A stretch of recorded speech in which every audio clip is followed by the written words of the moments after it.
Binlerce yıl önce insanlar henüz uçamıyordu, internet yoktu, hesap makinesi yoktu, vinç yoktu ama yine de 100 metre yüksekliğinde taş duvarlar ördüler.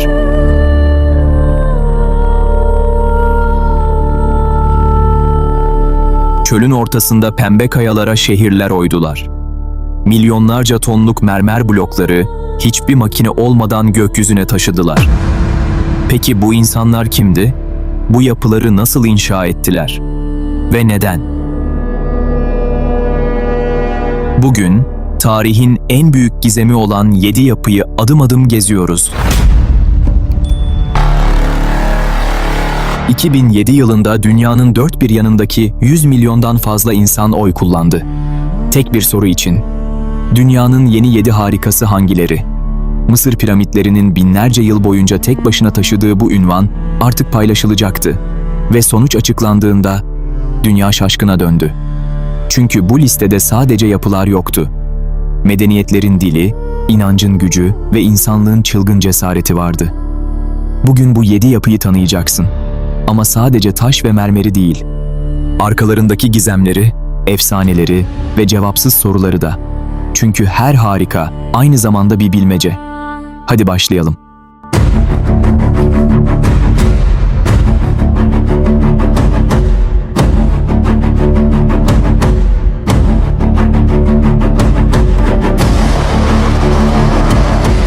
Petra, kayaya oyulan şehir. Ürdün'ün Negev çölünün ortasında iki yüksek kaya duvarının arasında gizlenmiş bir geçit var. Bu geçide Sig deniyor. Uzunluğu 1,2 kilometre. Kimi zaman genişliği yalnızca 2 metre. Ve bu karanlık, dar koridorun sonunda. Birdenbire açılıyorsunuz. Karşınızda 40 metre yüksekliğinde pembe kayaya oyulmuş muhteşem bir cephe beliriyor. Hazine, El Kazne. Milattan önce 1. yüzyılda inşa edildi. Ama bekle, oyuldu dedin. Demek ki bu yapı taşın üzerine inşa edilmedi. Tam tersi, kaya içine oyuldu. Nabati uygarlığı bu kente 30.000 kişiyi iskan etti. Çölün ortasında tamamen kayadan bir metropol. Su kanalları, tapınaklar, tiyatrolar. Hepsi taşın içinde. Peki nasıl? Nabatiler yüzyıllarca çöl ticaretini kontrol etti. İpek yolunun en önemli kavşaklarından biriydi Petra. Ama milattan sonra 363'te büyük bir deprem yaşandı. Ve Petra yıkıldı. Sonra kayboldu. Tam anlamıyla. Avrupalılar bu şehrin varlığından yaklaşık 1500 yıl boyunca habersizdi. 1812'de İsviçreli bir gezgin, yerel rehberi sayesinde Sig'in içinden geçti ve o pembe cepheyle göz göze geldi.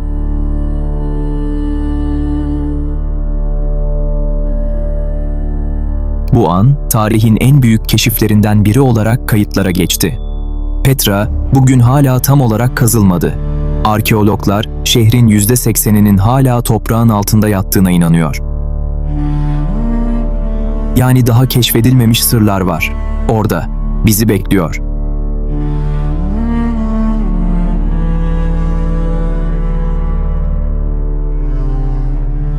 ...1631, Hindistan. Taç Mahal, mermerden bir aşk hikayesi.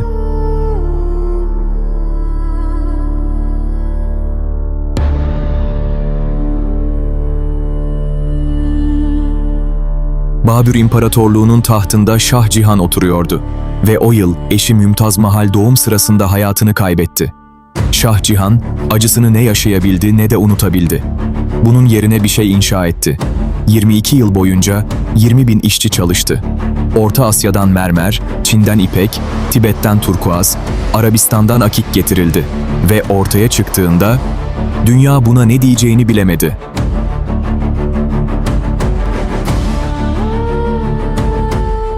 Taç Mahal, bir türbe ama aynı zamanda dünyanın gördüğü en büyük aşk mektubu.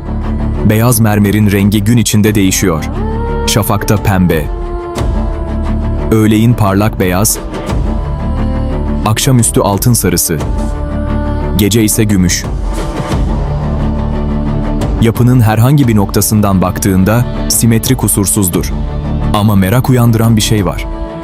Şah Cihan, Taç Mahal'in tam karşısına, nehrin öte yakasına siyah mermerden ikinci bir türbe daha yapmayı planlamıştı. Kendi için. Ne oldu biliyor musun? Oğlu babasını tahttan indirdi ve Agra Kalesi'ne hapsetti. Şah Cihan, 8 yıl boyunca kendi hapishane penceresinden Taç Mahal'e baktı. Ve orada öldü, Taç Mahal'e bakarken. Bugün ikisi aynı yapının içinde yan yana yatıyor. Siyah türbe hiç inşa edilmedi. Ama efsane yaşıyor.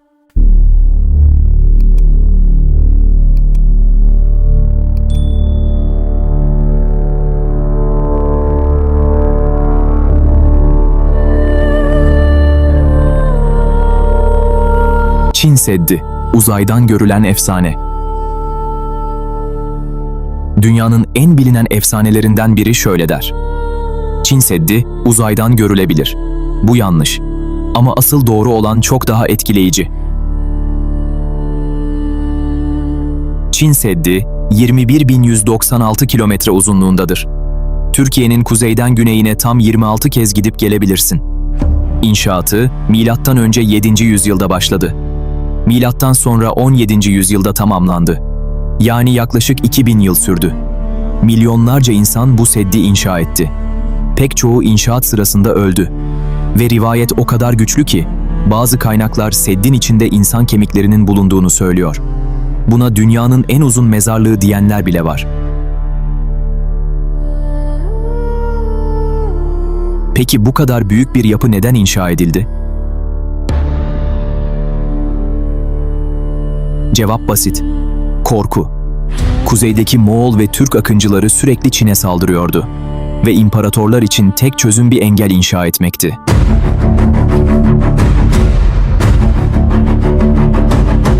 Ama işte ilginç olan şu: Sed işe yaramadı. Cengiz Han bu seddi geçti. Moğollar Çin'i fethetti. Tarihçiler şunu söylüyor: Çin Seddi askeri bir başarısızlık ama insanlık tarihinin en büyük mühendislik zaferlerinden biri.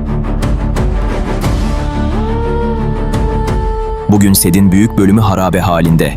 Restore edilmiş kısımları ise her yıl milyonlarca turistin ziyaret ettiği ikonik bölgeler. Ve Sed'in bazı kısımlarına hiçbir zaman tam olarak ulaşılamıyor. Ormanların, dağların içinde kaybolmuş. Belki de hala keşfedilmeyi bekleyen parçalar var.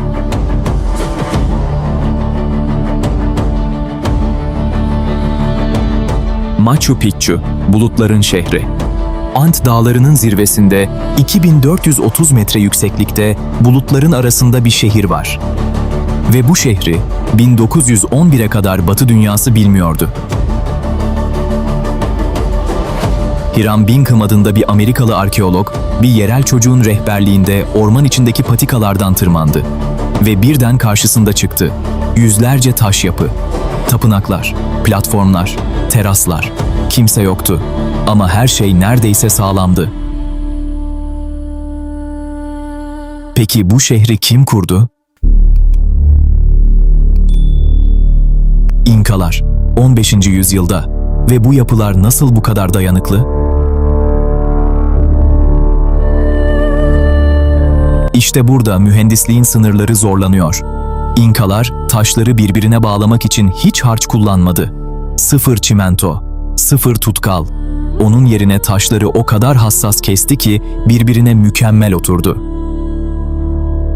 Bu tekniğe aşlar deniyor. Ve 600 yıl geçmesine rağmen aralarına bir kağıt parçası bile girmiyor. Üstelik Ant Dağları deprem bölgesi. Ama Machu Picchu depremlerde yıkılmıyor. Neden? Çünkü taşlar sarsıldığında biraz oynuyor, sonra yerine geri dönüyor. İnkalar, sismik mühendisliği 15. yüzyılda icat etti. Şehir neden terk edildi? Hala bilmiyoruz. İspanyolların gelişinden önce mi? Salgın hastalık mı? Yoksa başka bir neden mi? Bu sorunun cevabı bugün hala yok. Machu Picchu, insanlığın en büyük gizemlerinden biri olmaya devam ediyor.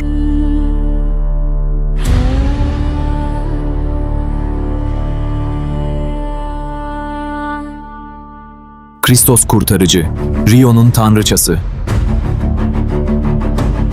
Brezilya'nın Rio de Janeiro şehrinin tam ortasında, 710 metre yüksekliğindeki Corcovado Dağı'nda bir heykel duruyor. Kolları açık, başı hafif eğik, şehrin üzerine bakıyor. Kristos Kurtarıcı. Yüksekliği 30 metre. Kollarının uçtan uca genişliği 28 metre. Betondan yapılmış ama yüzeyi 6 milyon küçük soapstone taşıyla kaplı. 1931'de açıldı ve o günden bu yana Rio'nun kalbi oldu. Ama bu heykelin inşası hiç kolay olmadı. Dağın zirvesine ulaşmak için bile önce bir demiryolu hattı inşa edilmesi gerekti. Heykel parçalandı. Her parça ayrı ayrı taşındı.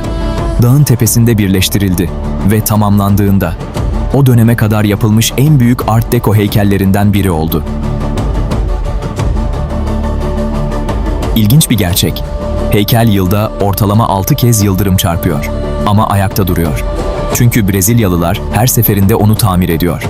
Kristos Kurtarıcı sadece bir heykel değil, Rio'nun gururu, Brezilya'nın kalbi.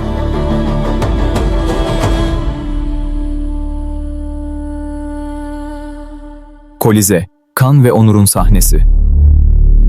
Roma, milattan sonra 72. İmparator Vespasianus bir emir verdi. Bu şehre dünyada benzeri görülmemiş bir arena inşa edin. 10 yıl sonra Kolezyum tamamlandı. Kapasitesi 50 bin ile 80 bin seyirci. Ve bu arenada gerçekleşen şeyler: gladyatör dövüşleri, hayvan avları, hatta bazen arena suyla doldurulup deniz savaşları bile sahnelendi. Ama Kolezyum'un asıl şaşırtıcı tarafı mühendisliği. 80 ayrı girişi var. Tasarım o kadar akıllı ki 50 bin kişi 15 dakika içinde binadan çıkabiliyor. Bugün modern stadyumların bile aynı prensibi kullandığını biliyor muydun? Kolezyum'un zemin katının altında devasa bir labirent var. Vomitorium deniyor. Buradan gladyatörler, köleler ve vahşi hayvanlar arenanın ortasına çıktı. Asansörler, kapaklar, sahte arka planlar. Milattan önce 1. yüzyılda Romalılar bugün Hollywood efekti dediğimiz şeyi o dönemde icat etmişti. Kolezyum bugün %70 oranında yıkık. Neden? Orta Çağ'da insanlar buradan taş çaldı. Başka yapılar inşa etmek için. Venedik'teki bazı sarayların ve Roma kiliselerinin Kolezyum'dan alınan taşlarla yapıldığı söyleniyor. Yine de ayakta duran kısımlar, 2000 yıl önceki Romalıların ne kadar ileri bir uygarlık olduğunu görmemize yetiyor.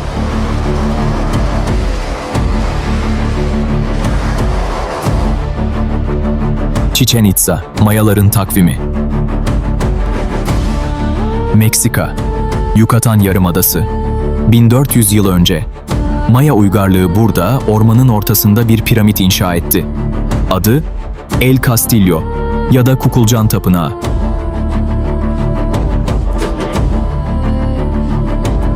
Yüksekliği 30 metre. 90 bir basamak 4 taraftan. Artı üstteki platform. Toplam 365. Bir yılın tam gün sayısı. Ve yılda 2 kez bahar ve sonbahar ekinokslarında güneşin açısı değişiyor. Ve piramidin kuzey tarafında basamakların üzerine bir gölge düşüyor. Bu gölge yılanın gövdesi gibi kıvrılıyor. Yavaş yavaş aşağı iniyor. Ve piramidin tabanındaki taş yılan başıyla birleşiyor. Tüylü yılan tanrısı Kukulcan her yıl 2 kez iner. Bu bir tesadüf mü? Kesinlikle hayır. Mayalar yalnızca takvim değil, astronomik hesaplama teknolojisinde de dönemlerinin çok ötesindeydi. Güneş yılını 365.2420 gün olarak hesaplamışlardı. Modern astronominin bulduğu değer 365.2422. Fark, binde bir gün. Teleskopsuz, bilgisayarsız, sadece gökyüzüne bakarak. Chichén Itzá, yılda yaklaşık 2,6 milyon ziyaretçi alıyor. Ama her ziyaretçiyi aynı şey şaşırtıyor. Ellerini çırptıklarında piramit cevap veriyor. Yankı öyle bir açıda hesaplanmış ki, el çırpma sesi tüylü bir kuşun çığlığına benziyor. Ve Kukulcan bir tüylü yılandı. Ama aynı zamanda bir kuş. Tesadüf mü? Yoksa başka bir sır mı? Kimse bilmiyor. Evet, hep beraber dünyanın 7 harikası ve tarihine baktık. Petra'nın pembe kayaları, Taç Mahal'in beyaz mermeri, Çin Seddi'nin sonsuz uzunluğu, Machu Picchu'nun bulutlar içindeki sessizliği, Kristos Kurtarıcı'nın açık kolları, Kolezyum'un kanla yoğrulmuş tarihi ve Chichen Itza'nın matematiksel mucizesi. Hepsinde ortak olan bir şey var. İnsanlar, herhangi bir teknoloji olmadan sadece akılları, elleri ve inançlarıyla bunları yaptılar. Ve binlerce yıl sonra hala buradalar. Belki de şunu sormamız gerekiyor. Biz ne bırakacağız? Bizden sonra gelenler bizim uygarlığımıza bakıp şaşıracak mı? Ya da sadece geçip mi gidecekler? Bu sorunun cevabı sende. Bu videoyu beğendiysen abone olmayı unutma. Bir sonraki videoda görüşmek üzere.